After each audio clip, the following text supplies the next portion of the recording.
ये कहानी ऑस्कर नाम के एक बौने लड़के के ऊपर आधारित है जो अपनी हवस मिटाने के लिए अपनी नौकरानी से लेकर अपनी पड़ोसी तक को पेल डालता है और उनको प्रेग्नेंट कर देता है। अब इसके बाद ऑस्कर और क्या क्या कारनामे करता है ये हम आज की इस एक्सप्लेनेशन में देखने वाले हैं। आज मैं जिस फिल्म को एक्सप्लेन करने वाला हूँ उसका नाम है द टिन ड्रम और ये फिल्म 1979 में रिलीज हुई थी।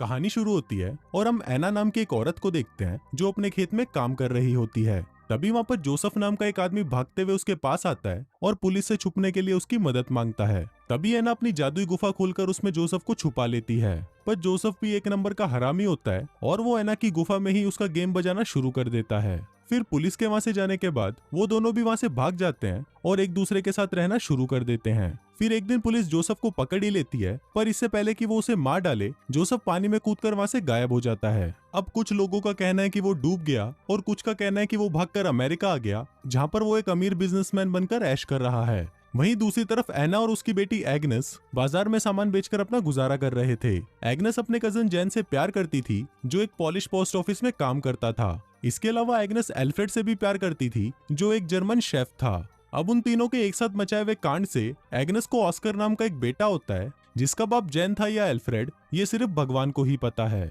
अब पैदा होने के बाद ऑस्कर चुप होने का नाम ही नहीं ले रहा था, पर जब उसकी माँ ने कहा कि उसकी 3 साल की उम्र होने पर वो उसे एक टिन ड्रम देगी तब जाकर ऑस्कर ने रोना बंद किया।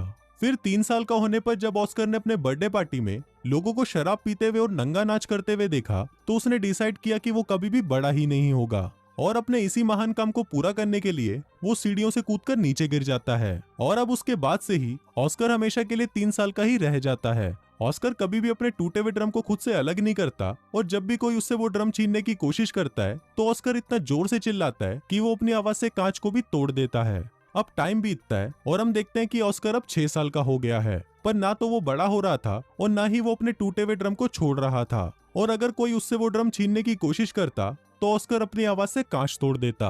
अब ऑस्कर की इस पावर को देखकर डॉक्टर्स भी हैरान थे, पर ऑस्कर के परिवार को सिर्फ ये जानना था कि वो बड़ा क्यों नहीं हो रहा। दूसरी तरफ हम देखते हैं कि एग्नेस हर गुरुवार को ऑस्कर के साथ शहर जाया करती थी और काम के बहाने ऑस्कर को एक दुकान में छोड़कर वो जैन के पास जाकर उसके साथ घचाघच किया करती थी।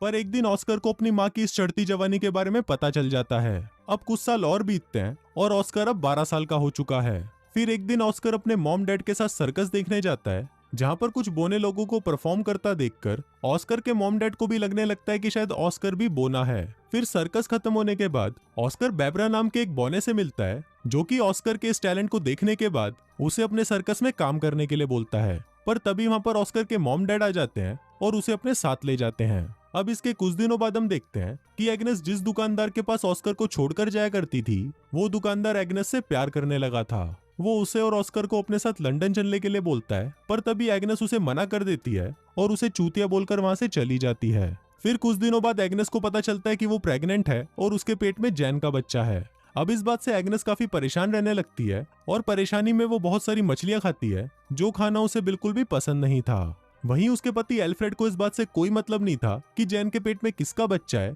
वो सिर्फ एग्नेस को खुश देखना चाहता था। पर क्योंकि ऑस्कर के पैदा होने के बाद एग्नेस को कभी भी खुशी नहीं मिली इसलिए वो उस बच्चे को जन्म नहीं देना चाहती थी और ज्यादा मछलियां खाने के बाद फूड पॉइजनिंग की वजह से उसकी डेथ हो गई। अब इसके कुछ सालों बाद हम ऑस्कर को देखते हैं जो अपना ड्रम ठीक कराने के लिए जैन को एक पॉलिश पोस्ट ऑफिस में लेकर जाता है। ये वो दौर चल रहा था जब जर्मनी पूरे पोलैंड पर हमला करके उसे अपने कब्जे में करने की कोशिश कर रहा था। वहीं पोस्ट ऑफिस में भी पॉलिश लोग जर्मनियों पर हमला करने की तैयारी कर रहे थे, पर तभी अचानक जर्मन्स उन पर हमला कर देते हैं और इस हमले में बाकी लोगों के साथ साथ जैन भी मारा जाता है। पर ऑस्कर किसी तरह बच जाता है और वहां से भाग जाता है। अब इसके कुछ दिनों बाद हम देखते हैं कि एल्फ्रेड 16 साल की मारिया नाम की एक लड़की को अपनी दुकान पर काम करने के लिए रखता है। मारिया दुकान के काम के साथ साथ ऑस्कर का भी ध्यान रखती थी और फिर कुछ दिनों में ऑस्कर को मारिया से प्यार होने लगा। ऑस्कर भी मारिया जितनी ही उम्र का था, पर मारिया को इस बात पर यकीन नहीं था और उसे लगता था कि वो अभी भी बच्चा ही है। फिर एक रात जब एल्फ्रेड किसी काम से शहर से बाहर जाता है तो ऑस्कर अपने अंदर की बढ़ती हवस को रोक नहीं पाता और वो मारिया के कंबल में घुसकर उसके साथ गचागच मचाना शुरू कर देता है। अब मारिया को भी इसमें मजा आ रहा था इसलिए वो भी ऑस्कर को नहीं रोकती। अब धीरे धीरे ऑस्कर उसके और करीब आने लगा, पर फिर एक दिन उसे पता चला कि मारिया का एल्फ्रेड के साथ अफेयर चल रहा है। मारिया एल्फ्रेड से बहुत प्यार करती थी, पर एल्फ्रेड सिर्फ उसका इस्तेमाल कर रहा था।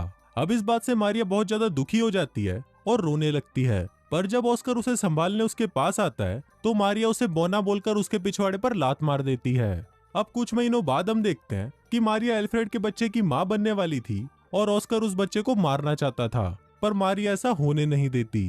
फिर इसके कुछ दिनों बाद मारिया एक लड़के को जन्म देती है जिसको पाकर सभी लोग खुश थे, पर ऑस्कर इससे बिल्कुल भी खुश नहीं था क्योंकि उसे लगता था कि ये बच्चा उसका है। दूसरी तरफ हम ऑस्कर के दोस्त बेबरा को देखते हैं जो कि वर्ल्ड वॉर 2 के दौरान नाजी आर्मी में एक बड़ी पोस्ट पर काम करता था। फिर एक दिन उसने ऑस्कर को भी अपनी टीम में आने को कहा जो कि पेरिस में एक परफॉर्मेंस करने वाले हैं। अब ऑस्कर उनके साथ मिलकर सभी को अपना टैलेंट दिखाने लगता है और इसके साथ उसे अपनी टीम की एक लड़की रोजविता से भी प्यार हो जाता है। अब टाइम बीतता है और हम देखते हैं कि ऑस्कर अपने बौने दोस्तों के साथ खुश था और वो अपनी जिंदगी अपने हिसाब से जी रहा था, जैसे कि खाना पीना और घचाघच करना। पर फिर एक दिन अमेरिकन सेना वहां पर हमला कर देती है और उस हमले में ऑस्कर की आइटम रोजविता मारी जाती है। अब उस हादसे के बाद ऑस्कर वापस अपने घर आ जाता है और वहां पर वो मारिया के 3 साल के बेटे को एक वैसा ही टिन ड्रम गिफ्ट करता है जो कि उसे उसकी 3 साल की उम्र में मिला था। अब मारिया ऑस्कर के आने से बिल्कुल भी खुश नहीं थी, पर एल्फ्रेड उसके आने से बहुत खुश था और उसने ऑस्कर को उन लोगों से छुपा कर रखा जो उसका इलाज करने के लिए उसको हॉस्पिटल में भर्ती करना चाहते थे, क्योंकि एल्फ्रेड को ऐसा नहीं लगता था कि ऑस्कर एबनॉर्मल है। अब शहर में जैसे जैसे तनाव का माहौल बढ़ रहा था तो एल्फ्रेड को भी डर के मारे ऑस्कर और अपनी एक पड़ोसी लीना को अपने घर के बेसमेंट में छुपा कर रखना पड़ता था। इसके साथ ही एल्फ्रेड को अपने नाजी सिपाही होने का सबूत भी छिपाना पड़ता था। फिर एक दिन अचानक रशियन सिपाही उनके घर पर घुस आते हैं और वो एल्फ्रेड के सामने ही लीना के साथ जबरदस्ती करने लगते हैं। वहीं एल्फ्रेड की नाजी सिपाही होने की सच्चाई छुपाने के लिए ऑस्कर उसे एक पिन देता है जिस पर उसके नाजी सिपाही होने के बारे में लिखा हुआ था, पर तभी एल्फ्रेड बचने के लिए उस पिन को निगल लेता है और वो पिन उसके गले में अटकने की वजह से उसकी वहीं पर मौत हो जाती है। फिर अगली सुबह मारियस नाम का एक आदमी एल्फ्रेड की दुकान पर आता है और अब वो उस दुकान का नया मालिक था। अब दुकान को अपने कब्जे में करने के बाद मारियस एल्फ्रेड का फ्यूनरल कर देता है क्योंकि उसने भी रिसेंटली अपनी पत्नी और बच्चों को खोया था और वो अपनों को खोने का दर्द अच्छे से समझता था। वहीं एल्फ्रेड के फ्यूनरल पर ऑस्कर को भी समझ आ जाता है कि अब उसका इस दुनिया में और कोई नहीं है, इसलिए ऑस्कर अब डिसाइड करता है कि अब वो फिर से बड़ा होगा। फिर ऑस्कर अपने ड्रम को भी एल्फ्रेड के साथ ही दफना देता है, पर तभी कहीं से एक पत्थर आकर ऑस्कर के सर पर लगता है और वो वहीं पर बेहोश हो जाता है। फिर वहां मौजूद एक आदमी बताता है कि ऑस्कर अब बड़ा होने लगा है। फिल्म के लास्ट सीन में हम देखते हैं कि एना को छोड़कर सभी लोग उस शहर को छोड़कर चले जाते हैं, जहां ऑस्कर को अब पता चलता है कि उसकी चिल्लाने की शक्ति भी जा चुकी है। लास्ट में एना वहीं पर ही रह जाती है जहां से इस कहानी की शुरुआत हुई थी और इसी के साथ ही ये फिल्म यहीं खत्म हो जाती है।